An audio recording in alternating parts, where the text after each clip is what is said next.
I ended a marriage ruined by constant criticism and emotional abuse after public humiliation exposed how my wife made tearing me down her daily job. A critic who never clocked out? That was my reality for the past 3 years. My wife had turned finding fault in everything I did into what seemed like her life's greatest achievement. It started small, like most toxic patterns do. A comment here about how I loaded the dishwasher wrong, a jab about how I folded the towels incorrectly. But somewhere along the way, criticizing me became her full-time occupation, and I was too busy trying to keep the peace to notice I'd become her favorite target practice. Last Tuesday morning, I woke up and made coffee the exact same way I had for the past 5 years before the first could even take my first sip. She walked into the kitchen and immediately started. "You're using too much coffee again. Do you realize how expensive that is? And why is there water on the counter? Can't you clean up after yourself?" I looked at the counter. There were maybe 3 drops of water near the coffee maker. 3 drops? I grabbed a paper towel and wiped it up without saying a word. This seemed to annoy her even more. "Don't give me that attitude," she said, even though I hadn't said anything at all. "I'm just trying to help you be more considerate." Help me be more considerate. That was her favorite phrase, and I was starting to realize it was code for, "I enjoy making you feel inadequate." The breaking point came that Friday evening. We were at our friend's house for dinner, and I was actually having a good time for once. I was telling a story about something funny that happened at work when she cut me off mid-sentence. "He always exaggerates these stories," she said to everyone at the table with that fake laugh she used when she wanted to seem playful while delivering a cutting remark. Half of what he says probably didn't even happen. The entire table went quiet. Our friends looked uncomfortable, and I felt something snap inside me. Not anger exactly, but a crystal clear moment of realization. She had just humiliated me in front of people I cared about, and she was smiling while doing it. I finished my story anyway, calmly and without acknowledging her comment, but I was done, completely done. The drive home was silent, but my mind was racing. I started thinking about all the times she had criticized me that week alone. Monday, she told me I was breathing too loud while she was watching TV. Tuesday, the coffee incident. Wednesday, she criticized how I said goodbye to her in the morning, claiming I sounded dismissive. Thursday, she found fault with the way I organized my desk in the home office. When we got home, she tried to act like nothing had happened. "That was fun tonight," she said, as if she hadn't just embarrassed me in front of our friends. I looked at her and realized something profound. I couldn't remember the last time she had said something genuinely positive to me. Not in weeks, maybe months. Every interaction had become an opportunity for her to point out something wrong with me. "We need to talk," I said. She rolled her eyes. "About what now?" "About how you speak to me." "Oh, here we go. You're being sensitive again." Sensitive. Another one of her favorite words. Anytime I had a legitimate concern, I was being sensitive. It was her way of dismissing any attempt at honest conversation. But this time, I wasn't backing down. I had spent 3 years trying to be the husband she wanted, adjusting my behavior, walking on eggshells, accepting her constant corrections as normal. I had convinced myself that her criticism meant she cared about making our relationship better. Now I could see the truth. She enjoyed having power over me. She liked making me feel small, and she had gotten so comfortable doing it that she was willing to humiliate me publicly. I went to bed that night with a decision forming in my mind. I wasn't going to live like this anymore. I wasn't going to spend the rest of my life being criticized for existing, and I certainly wasn't going to let her turn me into some broken version of myself who apologized for breathing. The next morning, I woke up with absolute clarity. My wife had made criticizing me her full-time job, and this week, leaving her was about to become my life mission. The next morning, I decided to conduct a little experiment. I was going to pay attention to every single criticism that came out of her mouth for the next 2 days. Not to argue with it, not to defend myself, but just to document it mentally. I wanted to see if my suspicions were correct. I didn't have to wait long. Before I was even fully awake, she was already starting. "Your alarm went off 3 times this morning. Do you know how disruptive that is to my sleep? Why can't you just wake up when it goes off the first time?" I had been hitting snooze, something I'd done maybe twice in the past month, but she made it sound like I was torturing her every single morning. I made a mental note, criticism number 1, and I wasn't even out of bed yet. By the time I finished my shower, she had added 3 more to the list. I was taking too long in the bathroom. I left the towel hanging wrong, and I was making too much noise getting dressed. 4 criticisms before breakfast. At breakfast, she criticized how I buttered my toast. Apparently, I was wasteful with the butter. Then she criticized me for reading the news on my phone while eating, calling it rude even though she was doing the exact same thing. 6 criticisms before I left for work, and it was only 7 o'clock in the morning. I started paying closer attention to the pattern. She criticized me when she was in a good mood and when she was in a bad mood, when she was busy and when she was bored, when we were alone and when we were around other people. The common denominator wasn't my behavior, it was her need to find something wrong. That evening, I called my older brother. He'd been married for 15 years and had always given me solid advice. "Let me ask you something," I said. "How often does your wife criticize you?" He was quiet for a moment. "What do you mean?" "I mean, how often does she point out things you're doing wrong or could be doing better?" "I don't know. Maybe once or twice a week. Usually when I actually mess something up." "What, once or twice a week?" I was getting that many criticisms before my first cup of coffee was finished. "My wife criticized me 17 times yesterday," I told him. 17 times. "What did you do? Burn the house down?" "That's just it. I didn't do anything unusual. I lived a completely normal day, and she found 17 things wrong with how I did it." My brother was quiet for a long moment. "That's not normal, man. That's not even close to normal." Hearing someone else say it made something click. I had been so focused on trying to fix whatever was wrong with me that I hadn't stopped to consider that maybe the problem wasn't me at all. The next day, I continued my experiment. The criticism started even earlier.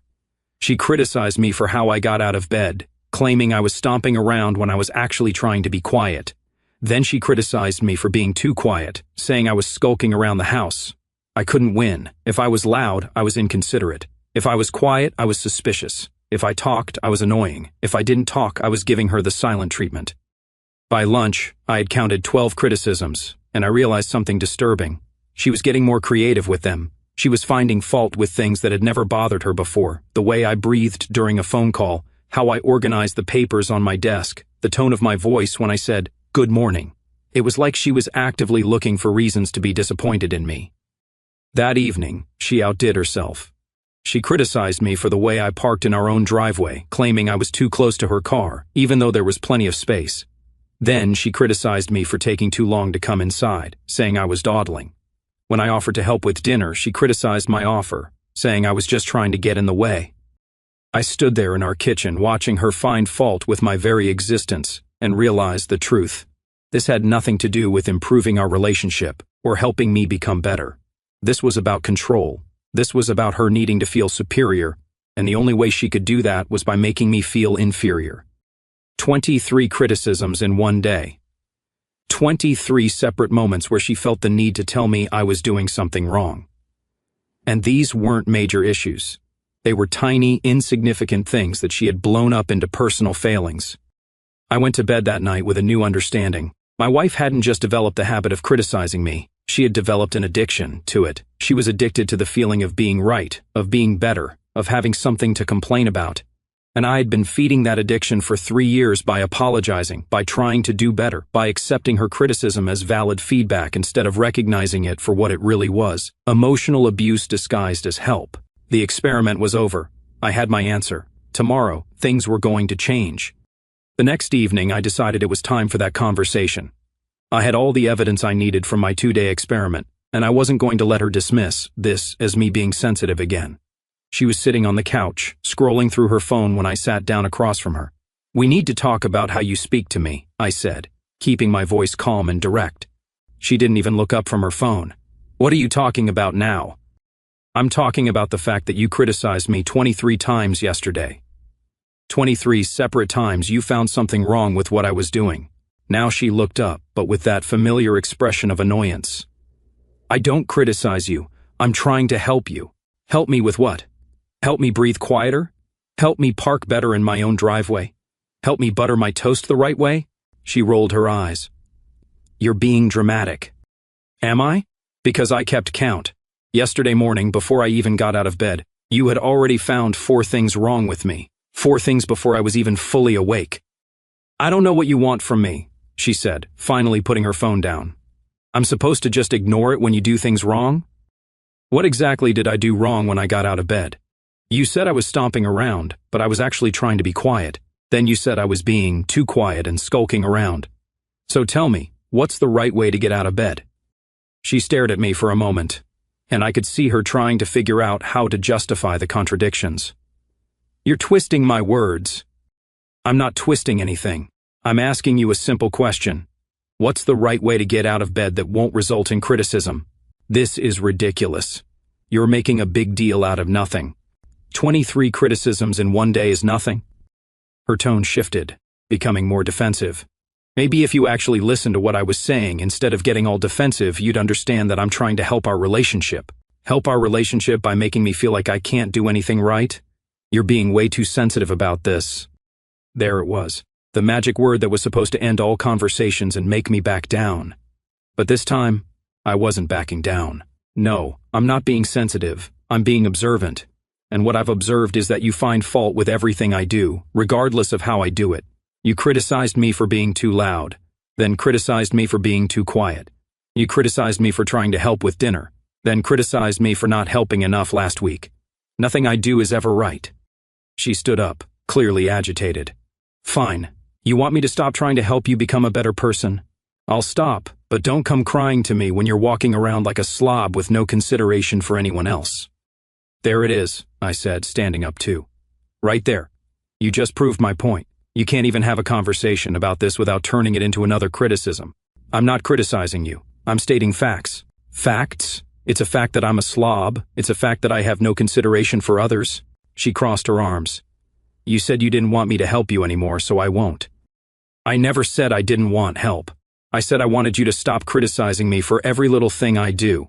There's a difference between helping someone and constantly tearing them down. I don't tear you down. You told our friends last week that I exaggerate stories and that half of what I say probably didn't happen in front of everyone. How is that not tearing me down? Her face flushed slightly. I was just joking around. Were you? Because it didn't feel like a joke. It felt like you were humiliating me in front of people I care about. She was quiet for a moment, and I thought maybe, just maybe, she was starting to see my point, but then she doubled down. If you can't handle a little teasing, that's your problem, not mine. I've been married to you for 3 years. I think I know you well enough to joke around. That wasn't joking around. That was you undermining me publicly, and you know it. Oh my God, you're so dramatic. Everything is such a big deal with you. I looked at her, really looked at her, and realized something profound. She genuinely didn't see anything wrong with her behavior. In her mind, she was the victim here. I was the one being unreasonable, being dramatic, being too sensitive. You know what? I said, my voice getting quieter but more firm. You're right. I am being dramatic. I'm being dramatic about wanting to be treated with basic respect in my own home. I'm being dramatic about not wanting to be criticized for existing. That's not what I do. That's exactly what you do, and the fact that you can't see it or won't admit it tells me everything I need to know. She stared at me, and I could see the wheels turning. She was trying to figure out how to spin this back on me, how to make me the problem again. Fine, she said finally. I'll try to be more careful about how I say things. But you need to stop being so defensive about everything. Even her attempt at compromise came with a criticism. Even when she was supposedly agreeing to change, she couldn't resist getting one more dig in. No, I said, I'm done with this conversation and I'm done with this dynamic. I'm not going to defend myself anymore for things that don't need defending. I walked toward the stairs, but she called after me. So what? You're just going to ignore me now? I turned back to look at her. I'm not going to ignore you. But I'm also not going to engage with criticism that serves no purpose other than to make you feel superior. What's that supposed to mean? It means the next time you feel the need to criticize how I breathe or how I walk or how I exist in my own home, you'll be talking to yourself. I went upstairs, and for the first time in 3 years, I felt like I had drawn a line in the sand. The question now was whether she would respect it or try to cross it. Based on everything I knew about her, I had a feeling I already knew the answer. The next morning was my first test. I came downstairs to make coffee, and within 30 seconds, she was already starting. You left the bathroom light on again last night. Do you have any idea how much electricity costs? I looked at her, poured my coffee, and said nothing. Not a word. She stared at me, clearly expecting the usual apology or explanation. When it didn't come, she tried again. Did you hear me? I said you left the light on. I took a sip of my coffee and checked my phone. Still nothing from me. Are you seriously going to ignore me? I looked up at her with a calm expression. "Good morning. How did you sleep?" She blinked, thrown off by the normal greeting after her criticism had been completely dismissed. "I'm fine, but we need to talk about the electric bill." "We can definitely talk about the electric bill," I said. "But we're not going to talk about me leaving a light on for 2 minutes like it's some kind of character flaw."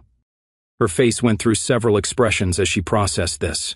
She wasn't used to me distinguishing between reasonable conversations and petty criticism. "It's wasteful," she said, but with less conviction than usual. "Noted," I said, and went back to my phone. This became my new strategy: ignore the petty stuff completely. Engage only when she spoke to me with basic respect. It was simple, but it absolutely drove her crazy. By the third day, she was escalating. When ignoring my minor infractions didn't get the reaction she wanted, she started manufacturing bigger problems. "You never help around the house anymore," she said, while I was literally loading the dishwasher. I looked at her, looked at my hands currently placing dishes in the dishwasher, and said, "Really? Never? You know what I mean." "Actually, I don't. I'm helping around the house right now. So explain to me how I never help." She couldn't because it was ridiculous, but instead of backing down, she got more aggressive. "You're being difficult on purpose." "I'm being accurate. You said I never help around the house while I'm actively helping around the house. That's not difficult. That's just factual." This pattern continued for 1 week. Every time she made an exaggerated criticism, I'd calmly point out the contradiction. Every time she tried to make me feel guilty for existing, I'd respond with either silence or sarcasm. When she criticized how I was sitting on the couch, I asked her to demonstrate the proper sitting technique. When she criticized how I answered the phone, I handed her the phone and asked her to show me the right way. The sarcasm seemed to bother her more than anything else because it meant I wasn't taking her seriously anymore. "You're being such a smart aleck lately," she said after I asked her to show me the correct way to open a door. "I'm being a smart aleck? You criticized me for how I opened a door." "A door?" I turned the handle and pushed it open, and you found something wrong with that? So please show me the proper door opening technique. She realized how ridiculous she sounded, but instead of stopping, she got angry. "You're not the same person I married." "You're right. The person you married would have apologized for opening the door wrong. This person thinks that's insane." That's when she started recruiting backup. She called her mother, her sister, and her best friend, painting me as the villain who was suddenly being impossible to live with. I found out about this when her mother called me directly. "Your wife is very upset," she said. "She says you're not communicating with her anymore." "I'm communicating just fine. I'm just not apologizing for things that don't warrant apologies. Marriage is about compromise." Absolutely. But compromise requires 2 people. When one person constantly criticizes and the other person constantly apologizes, that's not compromise. That's submission. Her mother went quiet for a moment. "She says you're being very disrespectful." "Can you give me an example of how I've been disrespectful?" "Well," she said, "you ignored her when she was trying to help you with household management." "Household management?" "She criticized me for how I opened a door." "That's not household management, that's control." The conversation ended awkwardly, but I could tell her mother was starting to see the situation differently. The real test came at the end of the week. We were supposed to go to dinner with another couple, and she was clearly planning to use the social pressure to force me back into my old patterns. In the car, she started her preparation. "Please don't embarrass me tonight by being all weird and defensive." I looked at her. "I'm not planning to be weird or defensive. Are you planning to criticize me in front of our friends again?" "I don't criticize you in front of people. Last time we went out, you told everyone I exaggerate stories and that half of what I say probably didn't happen. That was different." "How was it different?" She couldn't answer that. So, she tried a different approach. "Just try to be normal tonight, okay?" "I'll be exactly as normal as you are," I said. "If you treat me with respect, you'll get respect back. If you try to humiliate me, well, we'll see how that goes." I could see her processing this, trying to figure out if I was bluffing or if I was serious. She was about to find out just how serious I was. The dinner started normally enough. We were at a nice restaurant with another couple we'd known for years, and for the first hour she was actually behaving. I was starting to think maybe she had gotten the message. I should have known better. It started when I was telling everyone about a project at work that had gone really well. I was genuinely excited about it, and our friends were interested in asking questions. That's when she decided to strike. "He's making it sound way more impressive than it actually was. she said with that fake laugh. He had a whole team helping him, but he's telling it like he did everything himself. The table went quiet. Our friends looked uncomfortable just like last time, but this time I was ready. I smiled and nodded. You're absolutely right. I did have a team helping me, just like you have a team helping you with your full-time job. She looked confused. What full-time job? Criticizing me. I mean, you've got your mom, your sister, your best friend, all helping you come up with new ways to point out my flaws. It's really impressive teamwork. Our friends shifted in their seats, not sure if I was joking or not, but I wasn't done. In fact, just today, she managed to criticize how I opened a door. A door! I'm still trying to figure out the wrong way to open a door, but apparently I found it. She was staring at me, her face getting red. You're being ridiculous. Am I? This week alone, you've criticized how I breathe, how I walk, how I sit, how I open doors, how I close doors, how I eat, how I don't eat, how I talk, how I don't talk. I'm honestly impressed by your creativity. Most people run out of material after a few days, but you keep finding new things. Our male friend started chuckling. Wait, she really criticized how you breathe? Oh yes. Apparently, I breathe too loud during phone calls, but also too quiet when I'm sleeping because that makes her worry that I'm dead. Now both our friends were looking at her with raised eyebrows. She was realizing that her usual tactic of public humiliation was backfiring spectacularly. You're exaggerating, she said, but her voice was smaller now. Am I? Yesterday you told me I was loading the dishwasher wrong. Then when I asked you to show me the right way, you couldn't do it. You just said I should figure it out because you shouldn't have to explain everything to me.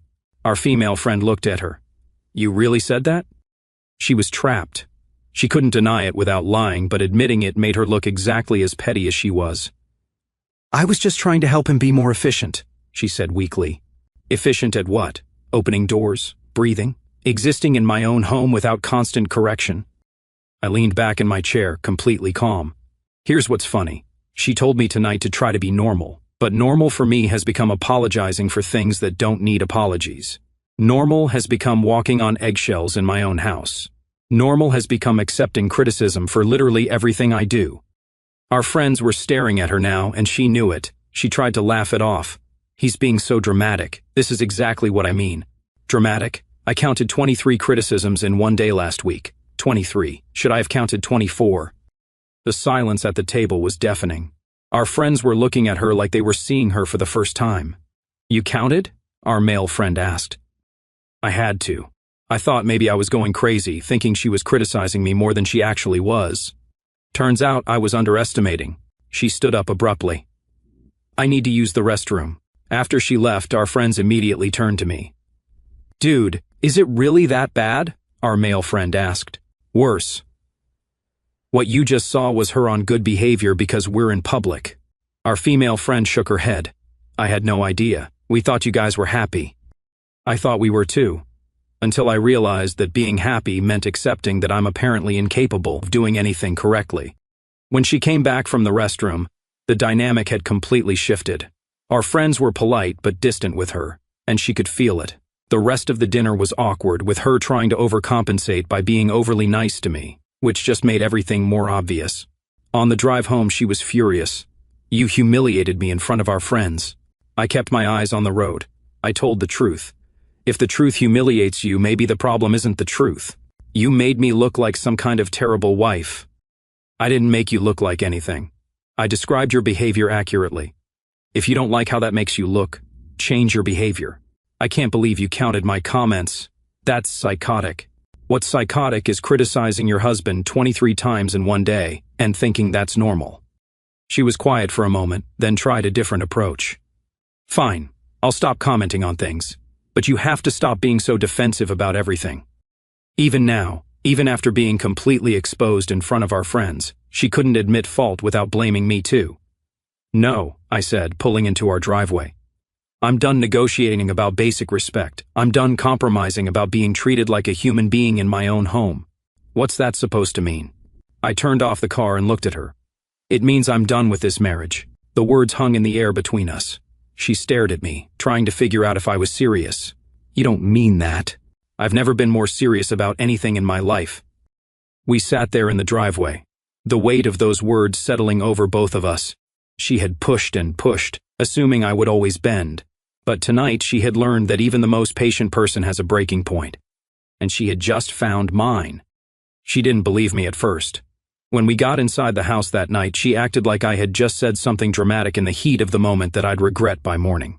"You're upset right now," she said, following me upstairs. "Let's talk about this tomorrow when you've calmed down." I turned to look at her. "I am calm. I've been thinking about this for weeks. You can't be serious about ending our marriage over this."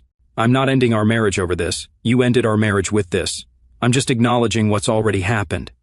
The next morning I called a lawyer. I had done my research during those weeks of observation, and I knew exactly what I needed to do. While she was at work, I started gathering documents and making arrangements. She came home that evening to find me packing. "What are you doing?" "I'm leaving." "You can't just leave. We need to talk about this." I stopped packing and looked at her. "We've been talking about this for 3 years. Every time I tried to address how you speak to me, you dismissed it. Every time I asked for basic respect, you called me sensitive. There's nothing left to talk about." I said I would try to be better. "No, you said you would try to be more careful about how you say things. That's not the same as changing. That's just being more subtle about the same behavior."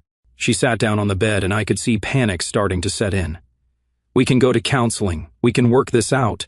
"Counseling only works when both people think there's a problem. You don't think there's a problem. You think I'm the problem." "That's not true. Last night, even after being called out in front of our friends, you still couldn't apologize without blaming me for being defensive. Even your attempt to change came with a criticism." I continued packing while she sat there trying to process that I was actually serious. "Where are you going to go?" "I've rented a house across town. The lease starts tomorrow." "You already rented a house? When?" 2 days ago, right after our conversation on the couch." She was starting to understand that this wasn't a spur-of-the-moment decision. I had been planning this methodically. You can't just throw away 3 years of marriage. I stopped and looked at her. "I'm not throwing anything away. You threw it away every time you chose to tear me down instead of build me up. You threw it away every time you made me feel like I was inadequate for existing. I never meant to make you feel that way." Intent doesn't matter when the impact is the same. Over the next few days, as I continued moving my things out, she went through every stage of grief. First, denial, then anger. "You're being incredibly selfish," she said. "Marriage is supposed to be for better or worse. For better or worse doesn't mean accepting abuse. And yes, what you've been doing is abuse. It's just emotional instead of physical." Then came bargaining. "I'll change. I promise I'll change." I didn't realize how bad it was. "You had 3 years to realize. You had dozens of conversations where I tried to explain how your criticism was affecting me. You chose not to listen. Give me one more chance." I gave you hundreds of chances. Every morning I woke up hoping today would be different was another chance. When bargaining didn't work, she moved to depression. "I don't know how to live without you. You'll figure it out. You managed to live without constantly criticizing me for the first 25 years of your life." Finally, she tried one last desperate attempt. "What about all the good times we had? What about our plans for the future?" I looked at her, and for a moment, I felt a flicker of the old sympathy. But then I remembered the past 3 years, and my resolve strengthened. What good times? When was the last time we had a conversation where you didn't find something wrong with me? When was the last time you complimented me instead of correcting me? She couldn't answer that question because we both knew the truth. On my last day in the house, she made one final plea. "I love you." "No, you don't. You love having someone to control. You love feeling superior. You love having a target for your criticism, but you don't love me because if you loved me, you would never have treated me the way you did." I picked up my last box and headed for the door. "Where does this leave us?" she asked. "It leaves you with exactly what you wanted. A life where you don't have to worry about my inadequate door-opening techniques or my improper breathing patterns. And it leaves me with something I haven't had in 3 years. Peace." 3 months later, I was settled in my new place, and the difference was remarkable. I could make coffee without being criticized. I could breathe without commentary. I could exist without constant correction. I heard through mutual friends that she was telling people I had changed and become impossible to live with. She was painting herself as the victim of my sudden transformation into an unreasonable person. But our friends who had witnessed that dinner knew better. Word was getting around about what really happened, and she was learning that public opinion wasn't as sympathetic as she expected. As for me, I was rediscovering who I was when I wasn't constantly defending my basic right to exist. I was more confident, more relaxed, more myself than I had been in years. My brother visited one weekend and said something that stuck with me. "You look different, man, lighter." He was right. For 3 years I had been carrying the weight of trying to be perfect for someone who would never be satisfied. Now that weight was gone. My wife had turned criticizing me into her full-time job, and leaving her had become my life mission. Mission accomplished, and I had never been happier to complete a project. Our story has come to an end. If you've made it this far, how about subscribing to our channel? It helps us immensely. I've selected 2 other videos for you that I'm sure you'll enjoy. Feel free to click on them. I'll be waiting for you in the next story. See you soon.